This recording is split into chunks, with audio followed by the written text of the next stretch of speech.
네, 슬기로운 라디오 생활 2부는 매일매일 각 분야 전문가들과 함께 생활 속 다양한 궁금증 해결해 보겠습니다. 은퇴 후 필요한 자산을 이야기할 때 대부분 금융자산, 부동산 등을 떠올립니다. 하지만 건강을 잃는다면 이 모든 게 무의미해지겠죠. 또 건강이 악화되면 당장 생활의 불편은 물론 심각한 경우 감당하지 못할 수준의 의료비가 발생할 수도 있습니다. 최근에는 이런 문제 때문에 헬스푸어라는 말까지 등장하고 있는데요. 오늘은 은퇴 후를 위한 건강 자산 어떻게 준비해야 하는지 자세한 이야기 나눠보겠습니다.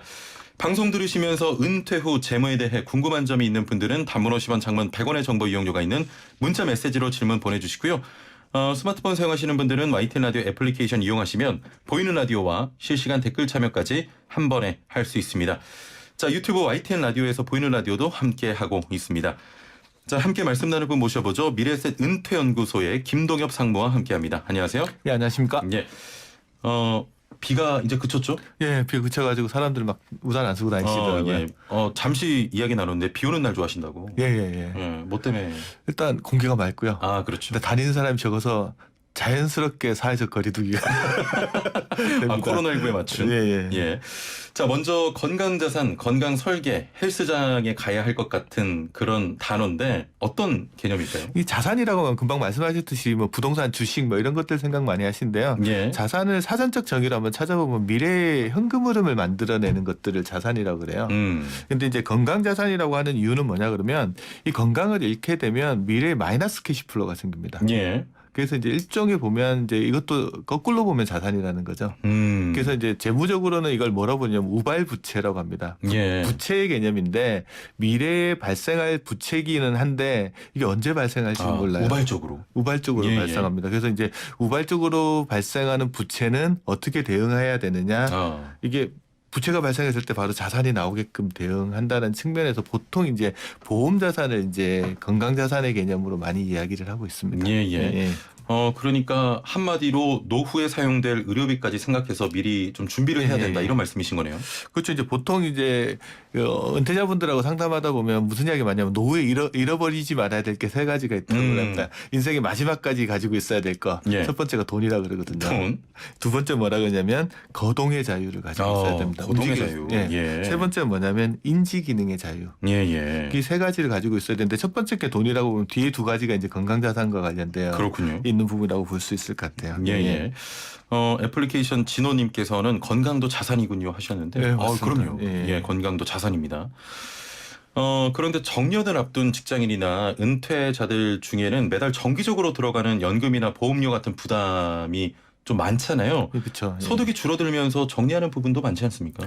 이게 제일 중요한 게 뭐냐면 이제 내가 뭘 가지고 끝까지 가야 되는지에 대한 결정을 해야 되는 거거든요. 예. 소득이 주니까 이제 보장은 계속 받고 싶은데 사람들 뭘 생각하냐 그러면 보험료로 계속될 능력이 안 되기 때문에 내가 어떤 보장을 계속 가져가야 될지를 결정합니다. 그때 이제 제일 중요한 게 뭐냐면 자기가 뭘 가지고 있는지부터 봐야 돼요. 근데 대부분 사람들은 이제 보험을 가입해 놓고 뭘 하냐면 보험을 들어준다는 말을 써요.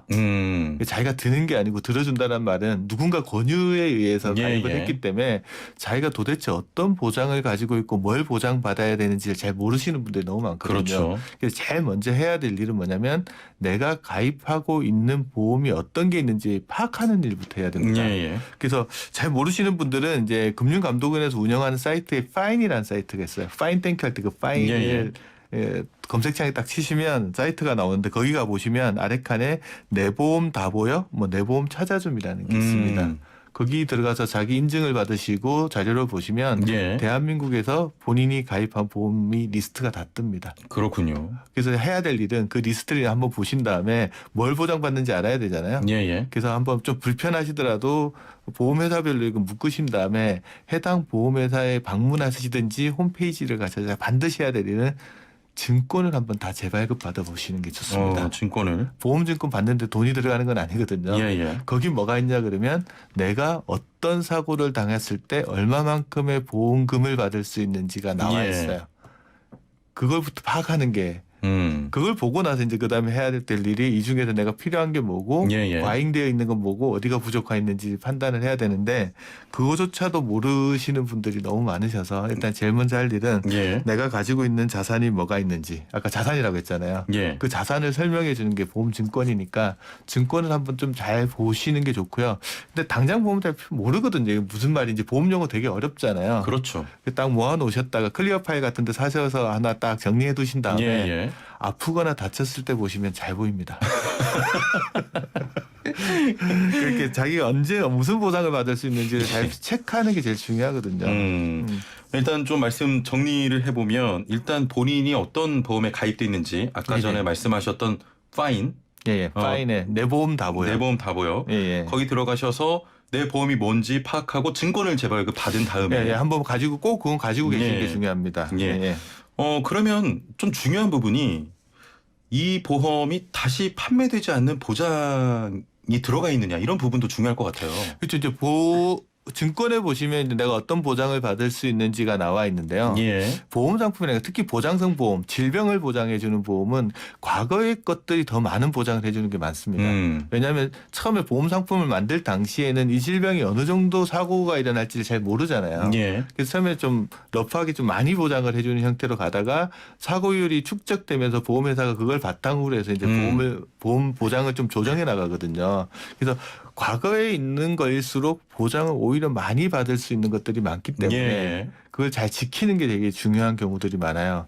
근데 대부분 사람들이 이제 보험료 때문에 보험을 조정하다 보면은 이거 뭐 너무 오래된 건데 이래서 잘못해서 해지하셔서 예. 보장을 보험료만 지금까지 내다가 정작 이제 보장을 받아야 될 때 그렇죠. 못 받는 경우들이 있기 때문에 예. 그 잘 지켜야 될 거. 내가 무슨 보장을 받을 수 있는지 보험에 의해서만 지켜지는 이제 속담 같은 게 구간이 명간이란 말이 있거든요. 예, 예. 오래된 보험이 보장이 조금 더 많은 경우도 있기 때문에 그렇군요. 잘 지키는 게 중요합니다. 무작정 해약하시면 안 될 것 같습니다. 예, 예. 모두를 기억하기는 어려울 것 같고 몇 가지 이건 좀 기억하자 이런 게 있다면 어떤 게 있을까요? 암보험 같은 것들 이제 대한민국 사람들 암에 대한 두려움이 많기 때문에 그럼요. 암보험 예, 많이 예. 들거든요. 뭐 종신보험에 특약 형태로 들어가는 경우도 있고 암보험을 따로 가입하는 경우도 있는데 이게 가입 시기가 되게 중요합니다. 예. 왜냐하면 우리 흔히 암 이렇게 하지만 암에는 보면 보험회사에서는 암을 일반암, 뭐 소액암, 유사암 이렇게 구분을 하거든요. 예. 특히 우리가 이제 최근에 많이 진단된 암 중에 갑상선암이라는 게 있습니다. 이게 갑상선이 있는 암인데 이게 진단 기술이 발달하면서 너무 많이 진단이 되거든요. 그래서 보험회사에서 이거는 옛날처럼 제대로 보장을 해주기에는 보험금을 너무 많이 준다. 예, 예. 그래서 일정 시기 이후부터는 갑상선암에 대해서는 원래 주던 보험금의 10에서 20%만 주도록 분류를 해버렸어요. 그렇군요. 예. 그래서 이제 유사암으로 분류를 해버렸거든요. 근데 이게 2005년도 이전에 가입하신 분들 같은 경우에는 제대로 된 보험금을 다 받으실 수가 있어요. 그래서 증권을 한번 보시고 갑상선암 부분들에서 별도로 명기가 되어 있어서 이걸 예. 금액을 작게 준다라고 표시가 안 돼 있는 거면 보장을 제대로 받을 수 있거든요. 그게 이제 증권에 나와 있습니다. 이런 부분 저 꼼꼼하게 확인을 해보셔야겠군요. 그리고 이제 대표적으로 나온 김에 한 번 더 이야기 드리면 이제 전립선암이나 방광암, 유방암, 자궁경부암, 남녀 생식기 관련된 암들 같은 경우도 이게 상대적으로 이제 발생 빈도는 높은데 치료비는 적게 들어가고 또 생존율도 되게 높은 암의 종류에 속하다 보니까 이 부분도 일정 시기 이후에 보장 금액을 많이 줄여놓은 게 있습니다. 그래서 보통 한 2009년 정도부터 이거를 이제 소액암으로 분류해가지고 그 이후의 것들은 판매된 보험들은 이걸 작게 보험료를 줘요. 그 이전에 가입하신 분들은 제대로 또 보장을 받을 수 있거든요. 그래서 같은 암이라고 다 같은 암이 아니고 과거의 것들은 제대로 다 보장을 받는데 이제 보험금이 줄어드는 부분이 갈수록 있으니까 예전에 가졌던 보험 가지고 계신 분들은 좀 체크해 보시고 오히려 이런 거 가지고 계시면은 좋은 거잖아요. 그럼요. 그런 걸 잘 지키시는 것들이 되게 중요한 부분 같습니다. 저부터도 좀 가서 꼼꼼하게 확인을 해봐야겠습니다. 점점 병원 가는 횟수가 늘면서 실손보험 같은 걸로 대비를 하지 않습니까? 또 많은 사람들이 가지고 있기도 한데 실손보험 관련해서도 기억할 점이 있다면 어떤 게 있을까요? 실손보험도 이제 가입 시기가 되게 중요합니다. 가입 시기. 왜냐하면 실손보험은 이제 의료실비 다 보장받나 보다 이렇게 생각을 하시는데 이 가입 시기에 따라서 이제 조금씩 이제 보장도 되는 부분들이 조금 달리 차이가 납니다. 예를 들어서 2003년도 9월 이전에 가입한 보험 같은 경우에는 의료실비를 거의 전액 다 보장받으실 수가 있어요. 있어요. 이 손해보험사에서 주로 많이 판매됐는데 이 경우에는 이제 자동차 보험이나 산재 보험으로 처리한 것까지도 또 보장을 몇 해주거든요. 년부터 좀 변화가 됐다고? 그러니까 2003년도 9월 이전. 2003년. 예. 9월 이전 거.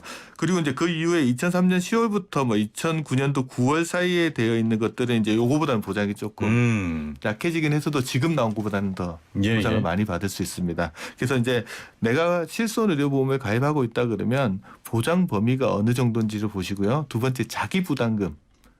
병원에서 낸 돈에서 자기가 추가로 더 내야 될 돈이 어느 정도인지를 한번 실손보험에 체크를 해보시는 게 필요합니다. 예. 그래서 그걸 보시고 내가 이거 이 정도면은 내가 가지고 있는 게 더 낫겠다. 아니면은 이거 보험료가 너무 비싼데 이거 판단하실 때 보험료만 보지 마시고 보장 부분들도 같이 한번 보시고 판단하세요. 사실 보험료만 보시고 좀 섣부른 판단하시는 분들 많잖아요, 사실은. 그렇죠. 예. 자, 건강보험 관련해서 몇 가지 살펴봤는데요. 은퇴 생활비를 위해서 연금 상품도 많이들 또 준비하고 계시지 않습니까? 예. 여기서도 정리하면 다시 좀 준비할 수 있는 것들이 있을까요? 이제 연금 상품 보실 때 크게 두 가지 주의하셔야 되는데 첫 번째가 이제 1994년부터 2000년 사이에 판매된 연금 중에 우리가 흔히 구개인 연금이라고 부르는 게 있습니다. 구개인연금이요? 오래될 구자 있잖아요. 구개인연금이라고 부르는 게 있는데 구개인연금. 이건 저축 금액의 40%를 소득 공제를 해줍니다. 최대 이제 300만 원을 공제해 주니까 72만 원까지 연간 공제를 받으실 수가 있는데 소득 공제도 받고 이건 연금 받을 때 세금을 하나도 안 내요. 그래서 상당히 좋고 이제 이게 문제는 뭐냐면 2000년까지만 판매가 됐는데 현재 가입하고 계신 분들은 계속 불입하면서 소득 공제를 받을 수 있어요. 그래서 뭐 퇴직하고 나서도 내가 근로소득이나 사업소득이 있으신 분 같으면 이걸 계속 유지하는 게 필요하고 한 번 해지하면 다시 가입 못 하거든요. 그렇습니다. 그래서 그런 거 지키는 게 필요하고요. 그다음에 2000년대 초반까지 가입했던 연금 상품들은 금리가 되게 높습니다. 보통 5에서 7%까지 보장되는 것들도 있거든요. 그래서 만약에 그런 보험들을 내가 해지를 해야 될 상황이면 최저 보장 금리가 얼마인지 아니면 확정 금리로 몇 % 보장받는지 꼭 보셔야 돼요. 4% 상품 지금 금융권에서 찾기가 어렵죠. 쉽지 않잖아요. 그래서 그런 것들을 해지할 때는 최저 보장 금리 보시고 확정 금리로 몇 % 받으실 수 있는지 확인하신 다음에 그래도 내가 해지할 건지 한번 생각해 보시는 게 중요하시죠. 거듭 말씀드립니다만 해지 전에 다시 한번 꼼꼼히 확인하셔서 이전에 보장됐지만 현재는 보장이 되지 않는 부분도 많고요. 또 재가입이 어려운 그런 상품들도 많기 때문에 꼭 꼼꼼히 확인해 보시길 바랍니다. 3071번님 2000년대 초반에 가입한 보험인데요. 그때 이빨이 부러지거나 했을 때 치료받는 것도 보장이 된다고 해서 따로 치아보험은 안 들었는데 주변에 이야기했더니 그런 것도 있냐고 해서 이걸 어떻게 좀 확인해 봐야 될까요? 이가 부러진 것들을 사람들이 이 부러졌다 이렇게 표현하는데 이게 정확하게 진단서를 때문에 이게 골절입니다. 그러면 이제 골절 상해 특약이라 해서 뼈가 부러졌을 때 보장해주는 보장이 있거든요. 이게 이제 가입 시기에 따라 조금 차이 나는데 2007년도 한 4월 이전에 가입한 골절 상해 특약 같은 것들에서는 이가 부러진 것도 보장을 해줘요. 그런가요? 이가 부러진 걸 골절로 보고 보장을 해주는데 요즘 판매되는 거는 이제 골절 상해 특약의 치아 파절이라고 해서 이 부러진 건 제외된다고 명기가 돼 있거든요. 그렇군요. 그래서 과거 가입한 것들은 혹시나 그런 거 가지고 계시면 어르신들 중에 이제 음식 씹다가 입 부러지는 경우가 있거든요. 이거 상해로 입 부러진 거기 때문에 보장 받으실 수 있습니다. 2007년 이전에 가입한 보험들이 그래서 한번 그렇군요. 증권 보시면 그런 내용들이 나와 있으니까 보장 받으실 수 있으면 혹시나 보장 못 받았으면 청구하셔가지고 받으시면 되고요. 어르신들 중에 임플란트 많이 하시잖아요. 그렇죠. 임플란트 하기 전에 이제 치조골 이식 수술이라고 해서 치조골을 먼저 수술하는 경우가 있거든요. 이것도 과거에 가입한 것들은 치조골 이식 수술을 수술로 봐서 수술 보장금을 줍니다. 근데 최근에 건 안 줘요. 그래서 혹시나 내가 과거 가입한 수술 보장 특약이 있으면 꼼꼼하게 확인해 보시고 이건 내가 치조골 이식 수술 보장 받을 수 있는데 못 받은 거 아닌지 체크해 보실 필요가 있는 거죠. 그래서 보험금이라는 것들은요. 이 보험회사가 알아서 주지는 않습니다. 왜냐하면 아프거나 다쳤다는 사실을 알지를 못하잖아요. 누군가 청구를 해야지만 알 수가 있거든요. 그래서 이제 보험이라는 거는 근본적으로 보험료 내려고 가입한 게 아니고 보험금을 받으려고 가입한 거기 때문에 청구를 하는 노력이 필요해요. 하셔야 되거든요. 근데 최근에는 보험사들이 앱이라는 것들을 개발해놔서 소액 청구권들, 금방 제가 말씀드렸던 게 대부분 100만 원 이하의 소액 청구권이거든요. 이거 어렵지 않습니다. 카메라로 사진 찍어가지고 앱으로 올리시면 보통 당일 또는 2, 3일 이내에 보험금이 지급을 해줍니다. 금방 나오는군요. 예. 예. 근데 사진 찍는 거 자동차 보험을 이제 앱으로 가입해서 정도의 실력이 있으신 분이면 이거 어렵지 않거든요. 어렵지 않습니다. 그래서 예. 앱 다운 받으셔가지고 내가 그런 일이 있다 그러면 청구하시면 되고요. 예, 대부분이 지금 청구 기한이라는 게 있는데 3년입니다. 사고가 있은 날로부터 3년 이내에 예. 청구를 하시면 받으실 수 있기 때문에 한번 청구해 보시고요. 안 나온다 보험금이. 그럼 한번 꼼꼼하게 왜 안 나오는지 확인해 보셔야 될 거잖아요. 그래서 이제 그 정도 노력은 좀 했으면 좋겠습니다. 이 개인적인 질문인데요. 상무님 말씀 듣고 계속 생각이 드는데 이전 보험이 더 좋습니까? 최근 보험보다? 이제 과거에 가입했던 이전 보험은 이제 지금 가입할 수가 없잖아요. 예. 근데 이제 제가 이전 보험이 좋다라고 말씀드리는 것들은 자꾸 새 것들이 나오거든요.